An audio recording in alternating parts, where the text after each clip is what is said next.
Veronica never expected to die that morning. One moment, she was reaching for a glass of water, then darkness swallowed her whole. But death wasn't the end, it was only the beginning. She watched her lifeless body from above, felt herself pulled into an abyss where tormented whispers surrounded her. Just as fear consumed her, a blinding light shattered the void. Jesus stood before her. What he revealed next about the future and the mark would change everything. For most of my life, I never imagined I would be writing these words. My name is Veronica, and I once lived a life of quiet devotion, far removed from the chaos of the world. I had given myself fully to God, taking my vows as a nun at a young age. My days were spent in prayer, service, and solitude, seeking only to grow closer to Christ. The world outside our convent moved at a frantic pace, but I was content in my calling to help the poor, care for the sick, and intercede for those who had lost their way. I had never questioned my purpose. I trusted that God would guide my steps, that He had placed me exactly where I needed to be.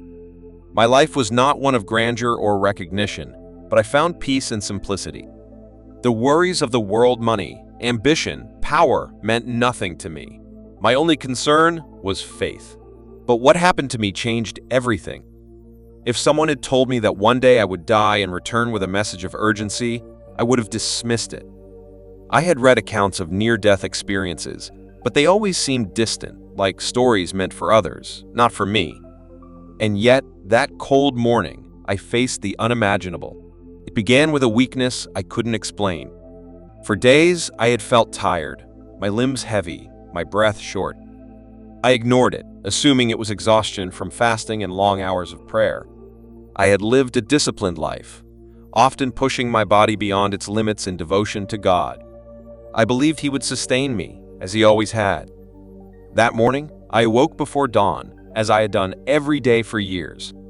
The rain tapped softly against my small window, the air inside my room damp and cold. I reached for my Bible, but my hands trembled, an odd numbness spreading through my fingers. I shook it off and stood, but my leg felt unsteady beneath me. Something was wrong. I told myself I just needed water, a moment to gather my strength. But as I reached for the glass on my bedside table, my vision blurred. The room tilted, my chest tightening as if a great weight pressed down upon me. My breath came in short gasps. The glass slipped from my grasp, shattering against the floor. Then, the world around me began to fade. I tried to steady myself, gripping the edge of the wooden table, but my legs gave out beneath me. The last thing I remember was the cold floor meeting my body, the distant sound of footsteps rushing toward my door, and a voice muffled, urgent, calling my name. Then, nothing. Darkness. At that moment, my life as I knew it ended. But my journey was only beginning. The silence that followed was unlike anything I had ever known. It wasn't just an absence of sound, it was an absence of everything. No pain, no breath, no weight, just stillness. For a moment, I thought I was dreaming, trapped in that strange place between sleep and waking. But as my senses returned, I realized the truth. I was no longer in my body. I could see myself lying on the cold stone floor of my room, my robes pulled around me. My skin looked pale, my lips slightly parted, as if I had tried to speak before I fell. My chest did not rise or fall. I was utterly still. Then I heard it, the frantic voice of my neighbor, Elena. "Oh, dear Lord, please, someone help," she cried, her voice thick with panic. She stood in the doorway, her face pale with fear, her hands trembling as she fumbled for her phone. I should have felt something: panic, urgency, desperation to call out and tell her I was still here. But I didn't. Instead, a strange detachment settled over me. It was as if I were watching a scene from someone else's life. I tried to move, to step forward, but I had no feet, no legs, no hands to reach out with. And yet, I was more aware than I had ever been before. Then, something unseen pulled me. It wasn't a force I could resist. It wasn't hands gripping me, but rather an invisible current, tugging at the core of my being, drawing me upward. I rose effortlessly, weightless, as though gravity no longer applied to me. My small room, the shattered glass on the floor, Elena's frantic cries, everything faded beneath me. I passed through the ceiling as if it weren't there, moving higher and higher into something vast and unfamiliar. Then, the world I had known disappeared completely.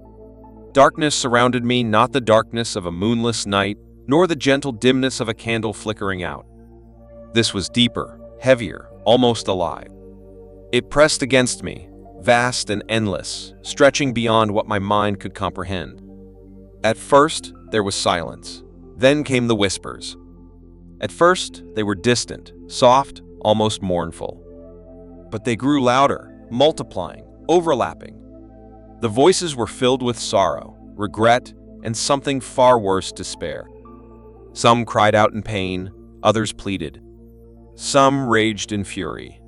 I tried to turn to see where the voices were coming from, but I had no sense of direction. I was suspended in the void, a soul without a body, a mind without a form. A terrible realization settled in me. Was this hell? Was I being judged? I had spent my life in service to God, in prayer and devotion. And yet, I had never been perfect. I had doubted, I had questioned, I had failed. Was that why I was here? Was I being condemned? The thoughts sent a ripple of fear through me. And, as if in response, the voices grew more urgent. The darkness around me deepened, thickening like a storm gathering its strength. I wanted to cry out, but I had no mouth. I wanted to run, but I had no feet. Then, from the depths of the void, something moved. It wasn't a person. It wasn't even a shape. It was a presence immense, overwhelming, and suffocating. I could feel it watching me, though I could see nothing. The whispers turned into wails. Terror gripped me. Dear God, help me. And then I saw it alight. It was faint at first, no larger than a distant star, but it pierced through the darkness with an intensity that made the shadows recoil. The moment I saw it, the voices faltered. The suffocating presence hesitated. The light began to grow, expanding outward, spilling warmth over me like a wave of golden fire. The darkness screamed. I felt something breaking, as though unseen chains had been wrapped around me and were now snapping apart. The light drew closer, and I knew I was not alone. Someone was coming for me. And in that moment, I understood I was being rescued. The light engulfed me, burning away the shadows that had threatened to consume me. Warmth unlike anything I had ever known washed over me, filling every part of my being. The sorrowful whispers faded, replaced by a profound stillness. Then I saw him. At first, he was only a figure in the distance, standing at the center of the radiant glow. As he drew closer, I felt something indescribable, an overwhelming presence that was both powerful and tender. His very being exuded love, sorrow, and something else, urgency. Jesus. The moment I saw him, I knew. Every fiber of my existence recognized him not just as a man, not just as a teacher, but as the Alpha and the Omega, the living God. His eyes, deep and piercing, held the weight of eternity. And yet, they were filled with compassion as he looked at me. I fell to my knees not because I chose to, but because I could do nothing else in his presence. All I had ever known paled in comparison. My past, my prayers, my sacrifices, they all seemed like a mere whisper in the wind before the vastness of his glory. For what felt like an eternity, I could not speak. But I didn't need to. He knew everything. Finally, he extended his hand.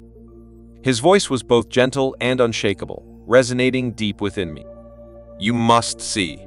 At his words, the light around us shifted. The warmth dimmed, and suddenly, I was no longer standing before him.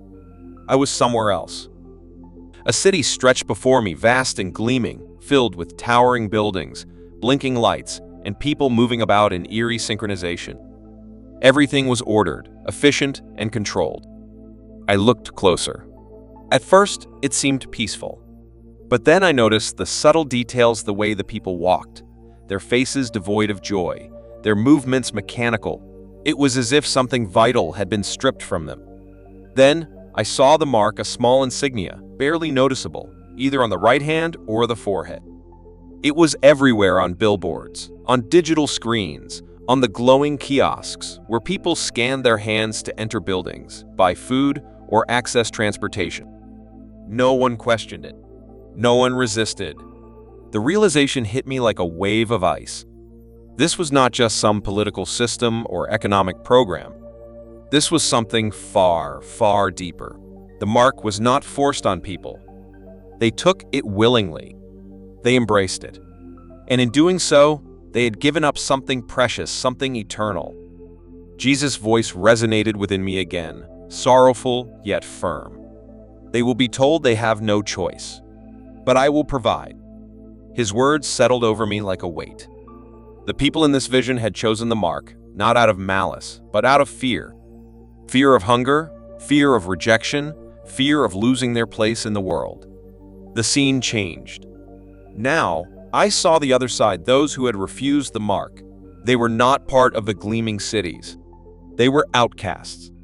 I saw a mother standing in a marketplace, her children clinging to her side. She held out a handful of cash to buy bread, but the vendor shook his head, pointing to a scanner. She had no mark, therefore, she had no right to buy. Tears filled her eyes as she pulled her children away, empty-handed. I saw a man in a hospital pleading for medicine for his wife. The doctor shook his head. No mark, no treatment. I saw entire families being evicted from their homes, forced into the streets because they refused to comply. And then, I saw the hunters, those who had been assigned to find the unmarked and bring them into re-education centers. They weren't soldiers, they were neighbors, friends, even family members. The world had turned against them. Society called them dangerous extremists, enemies of progress. It was not merely persecution, it was a total rejection of their right to exist. Then, the vision shifted once more. I saw those who had taken the mark. At first, they seemed unchanged. But then, I looked into their eyes. They were empty. At first, it was subtle a dullness, a lack of light. But as time passed, they became hollow. Their emotions faded. Their love for their families disappeared. I saw a woman who had once held her infant child with tenderness, now turn away, as if the baby were nothing. I saw a husband reject his wife who had refused the mark as though she were a stranger. They had surrendered something far greater than their freedom. They had surrendered their souls. The vision dissolved, and I found myself standing before Jesus once more. My heart was pounding. Tears burned my eyes. I wanted to beg him to undo it, to stop it from happening, to change what I had seen. But he only looked at me with sorrow. It has already begun. I opened my mouth to protest, but he raised his hand. Tell them. His voice was like thunder, yet filled with love. Warn them. The time is short. I could barely speak, but how will they survive without the mark? His gaze softened. The world will say they have no choice, but I will provide. At that moment, I understood. This was not just a battle of survival. This was a test of final, eternal choice. The mark was not just a tool of control. It was spiritual submission. The vision began to fade. The light around him grew blinding. I felt myself being pulled back towards something familiar, something painful, something human. I gasped, and I awoke. The vision did not end. Even as the scene of the hollow-eyed masses faded, I was drawn into another. This time, the world looked different, darker, colder. The air itself felt heavier, thick with a silent oppression. But this was not the city where the marked lived. This was where the unmarked had gone. I saw them, men, women, children, those who had refused the mark. They were scattered, wandering through desolate streets, huddled together in abandoned buildings, hiding in forests and mountains where they could no longer be found. Their clothes were worn, their faces gaunt from hunger. Yet, in their eyes, there was something the mark had lost, a light, a presence. I saw a man, once a respected doctor, now digging through trash for scraps of food. He had been stripped of everything, his name erased from every record, his credentials revoked. I saw a young woman, once a teacher, sitting outside a church that had long been shut down. She clutched a small Bible, her fingers trembling as she read by the dim light of the moon. I saw an elderly couple, once surrounded by their children and grandchildren, now alone. Their own family had turned them in, calling them dangerous for refusing the mark. The world had turned against them. Society had decided they no longer deserved to exist. At first, those who refused the mark tried to stay in the cities, believing they could survive quietly, unnoticed. But the system did not allow for neutrality. The unmarked were quickly identified. Without the mark, they could not buy food, rent homes, or even receive medical care. Banks shut down their accounts, employers dismissed them.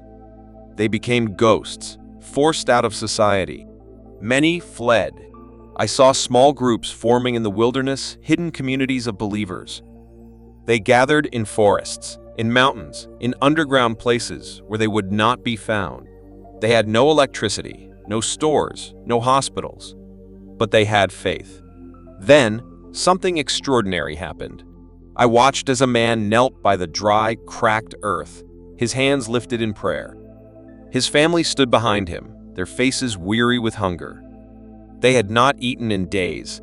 Lord, you fed Elijah in the wilderness. You fed the Israelites with manna. You are the same God. As his voice trembled in the night air, something stirred in the ground. Before their eyes, plants began to sprout, vines thick with fruit, roots deep and strong, food where there had been none. I saw another group, hiding in a cave, huddled around a child who was burning with fever. They had no medicine, no way to help. A woman laid her hands on the child's forehead, tears slipping from her eyes. Jesus, you healed the sick. You made the blind see. If we cannot turn to the world, we turn to you. At her words, the child gasped. His fever vanished in an instant. But not everyone stood firm. Some hesitated. I saw a man, once bold in his faith, now trembling as he held his starving daughter. How can I let her suffer? He whispered. Surely, God would understand if I took the mark just to feed her. Tears filled his eyes as he looked at his wife, hoping she would agree. But she only shook her head. If we lose everything but keep our souls, we have lost nothing. If we gain the world but lose our souls, we have lost everything. The man turned away, wrestling with the decision. Some would hold on. Some would give in. And Jesus' words echoed in my soul. They will be told they have no choice. But I will provide. Then, Jesus showed me one last thing. I saw a woman standing in the ruins of a small town. She had once been wealthy, powerful, a leader among her people. Now, she had nothing. She stood before a government official who offered her one final chance. Take the mark, and you can have your life back: food, shelter, a home. You don't have to suffer anymore. She hesitated, her hands trembled. Then, with quiet strength, she looked him in the eyes and shook her head. My life is not my own. And then I saw the price of her choice. She was taken away. But as they led her from the town, her face was radiant. And I knew she had not been abandoned. She had been chosen. The vision faded, and I found myself once more standing before Jesus. His eyes were filled with sorrow, but also with hope. The vision shifted again, and I was pulled into the final scene. I stood in the heart of a vast city, but it no longer resembled the world I once knew. Everything was clean, orderly, efficient. Digital screens displayed messages of unity, progress, and peace. The people moved in perfect synchronization, their faces blank, their eyes devoid of light. It was the new world, a world where everyone had accepted the mark. At first glance, it seemed peaceful. There was no crime, no conflict. But as I looked closer, I realized this peace had come at a terrible cost. These people were no longer themselves. I watched as a mother passed by a small child huddled in the corner of an alley. The boy looked up at her, his face streaked with dirt, his hands reaching out. "Mama," he whispered. But she did not stop.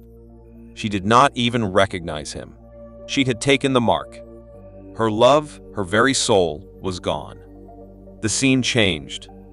I was in a remote outpost, far from the cities, where the unmarked had gathered. They were the last ones left, those who had refused to submit. They lived in hiding, surviving on scraps, waiting for what they knew was coming. And then the day arrived. I saw the soldiers approaching, rows of them, marching in perfect formation. Their faces were unreadable. Their weapons gleamed in the dim light. Behind them stood a man in a suit, calm and composed. "We don't want to harm you," he said, his voice smooth, almost kind. "We want to help you. The world has moved forward. You don't have to suffer anymore." No one moved. Then came the final temptation. The man gestured toward a group of children, frail, hungry, their ribs visible beneath tattered clothing.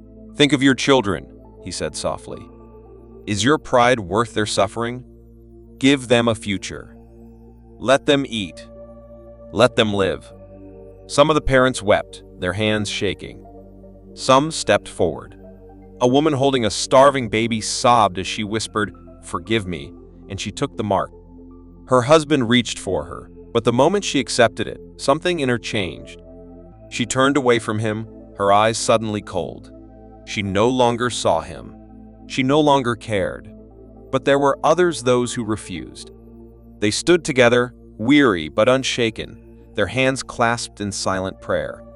One man, his face gaunt from hunger, stepped forward not to surrender, but to speak. "You cannot take what belongs to God," he said. "We have already made our choice." The man in the suit sighed. "So be it." The soldiers raised their weapons. And then the sky split open. A light unlike anything I had ever seen poured down, brighter than the sun, brighter than life itself. The soldiers staggered, shielding their eyes. But the unmarked stood tall, their faces illuminated, their burdens lifted. Jesus had come, the vision shattered. A force stronger than anything I had ever known pulled me backward, dragging me through layers of light and darkness. I felt as if I were falling, tumbling through eternity, rushing back towards something familiar, something heavy. Then, pain. A sharp gasp tore through my lungs as air rushed in. My chest ached, my limbs felt weak, and my body, my frail, human body, was once again mine. I was back. I heard a voice, urgent, desperate. "Veronica?" "Oh, thank God, stay with me." It was Elena. Her hands gripped mine, her face streaked with tears. The room spun around me. My vision blurred, my body shook from the effort of simply existing again. I was alive, but I was not the same. I knew why I had returned to warn you. The world is changing. The choice is coming. And it is not just a question of survival. It is a test of faith. I have seen what is coming. I have seen what happens to those who submit. But I have also seen those who stand firm. Jesus is coming soon.